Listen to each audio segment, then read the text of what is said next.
Accurate Preoperative Localization of Thoracolumbar Disc Extrusion in Dogs, a Prospective Controlled Study. Introduction. The introduction of this study explores the problem of accurate preoperative localization of thoracolumbar intervertebral disc extrusions, IVDE, in dogs, a common spinal cord disorder often seen in veterinary practice. The study discusses the clinical importance of ensuring the surgeon initiates their incision at the correct spinal level. This avoids unnecessary exposure, reduces anesthesia time, and minimizes trauma during surgery. IVDE is a leading cause of spinal cord compression in dogs, especially in chondrodystrophic breeds like Dachshunds, French Bulldogs, and Shih Tzus. Surgery is often the treatment of choice, with a hemilaminectomy being the most common approach. However, performing spinal surgery involves a significant risk of errors, particularly when surgeons fail to locate the correct level of disc extrusion. The article draws parallels between wrong-level surgery, WLS, in human neurosurgery and veterinary neurosurgery. In human cases, WLS and wrong-side surgery WSs are common pitfalls that can have severe consequences, including permanent disability and litigation. Similar errors, though rarely documented in veterinary literature, are also concerning in veterinary spinal surgeries. Errors in identifying the correct disc location can lead to additional surgical trauma, prolonged anesthesia, and potentially poorer neurological outcomes. The objective of this study was to assess the accuracy of preoperative localization of IVDE using a novel technique that involves the placement of two small backhouse clamps cranial and caudal to the presumed lesion site. These clamps were radiologically verified to ensure correct positioning before proceeding with surgery. By doing so, the study aims to minimize errors in thoracolumbar disc extrusion surgeries in dogs. Materials and methods. Population of the study. The study included 85 chondrodystrophic and brachycephalic dogs, e.g., Dachshunds, French Bulldogs, Shih Tzus, Jack Russell Terriers, that presented with thoracolumbar IVDE confirmed by computed tomography (CT) or magnetic resonance imaging (MRI) between 2022 and 2023. The clinical details collected for each dog included breed, age, sex, and neurological findings, as well as the duration of clinical signs prior to presentation. The intervertebral disc spaces affected were spread throughout the thoracolumbar and lumbar regions. Specific neurolocalizations included spaces from T10, T11 down to L3, L4, with the most common sites being T11,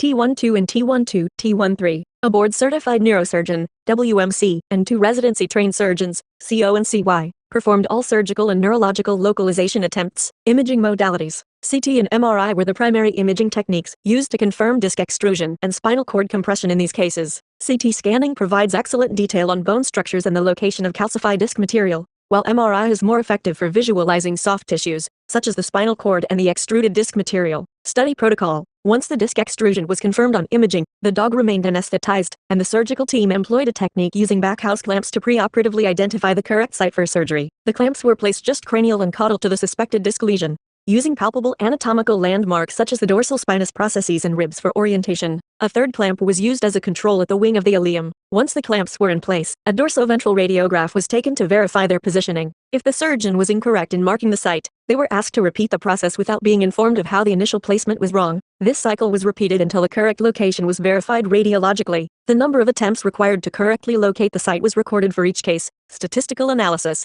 The data were analyzed to determine whether there was a trend in the surgeon's ability to correctly localize the disc extrusion site over time. The primary outcomes of interest were the number of attempts needed to achieve correct localization and whether any learning effects were observed across the cases. The data were split into 4 sequential groups, based on the order of surgery, and analyzed using standard statistical methods, such as the Kruskal-Wallis test and G-square tests for categorical data. Differences in localization accuracy between thoracolumbar and lumbar surgeries were also examined. Results. Thoracolumbar data. The study examined whether there was a trend in accurate localization of disc extrusion sites during thoracolumbar surgeries, based on the number of attempts required. In the first group of 15 cases, only 27% of surgeons correctly identified the surgical site on the first attempt. However, this improved over time, with 64% of the last group of surgeons achieving correct localization on the first try. After 2 attempts, localization success rates rose to 86% in the final group, compared to 47% in the initial group. This trend indicates that as the surgeons gained more experience using the backhouse clamp technique, their accuracy in identifying the correct site improved. The mean number of attempts needed to achieve correct localization decreased from 2.5 attempts in the first group to 1.5 attempts in the final group, suggesting a learning curve effect. Lumbar data. The results for lumbar surgeries were similar but slightly better overall compared to the thoracolumbar region. In the first group of 8 cases, 63% of surgeons correctly identified the site on the first attempt. This figure increased to 89% by the final group of cases.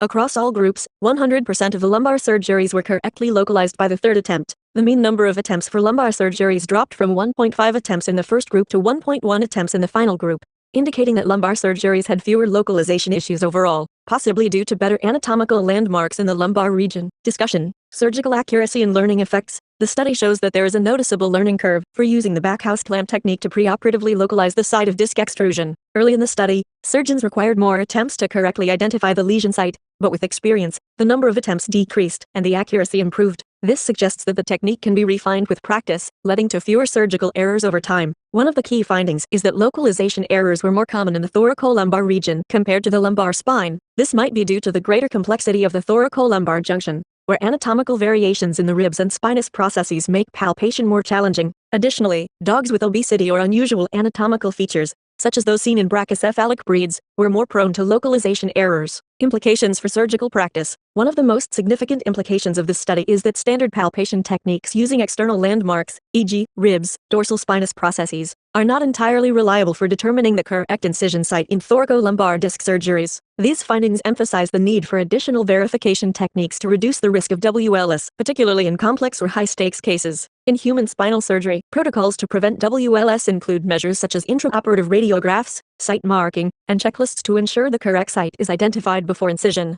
Veterinary surgery lacks standardized protocols for avoiding WLS, which makes this study's findings all the more important. The use of intraoperative radiographs or advanced localization techniques, such as the one described in this paper, could help reduce the incidence of WLS in dogs. The study also highlights the potential benefits of minimally invasive surgery, MIS, in spinal procedures. MIS techniques reduce surgical trauma by preserving the soft tissue envelope and minimizing bone removal, which can lead to faster recovery times and less postoperative pain. Accurate preoperative localization is essential in MIS because the surgeon's exposure is limited, making precision all the more critical. Limitations. The study acknowledges some limitations. One limitation is the retrospective design, which may introduce selection bias. Additionally, the small sample size of certain breeds limited the statistical power of breed-specific analyses. The authors recommend future prospective studies with larger sample sizes to confirm the findings and refine the localization technique. Another limitation is the reliance on backhouse clamps for localization. While the clamps provided a stable method for marking the site, they may not be practical in all clinical settings. The authors suggest that future studies explore the use of intraoperative fluoroscopy or navigation systems to improve localization accuracy. Conclusions. The study concludes that while surgeons are prone to errors when localizing thoracolumbar disc extrusions, based on palpation alone,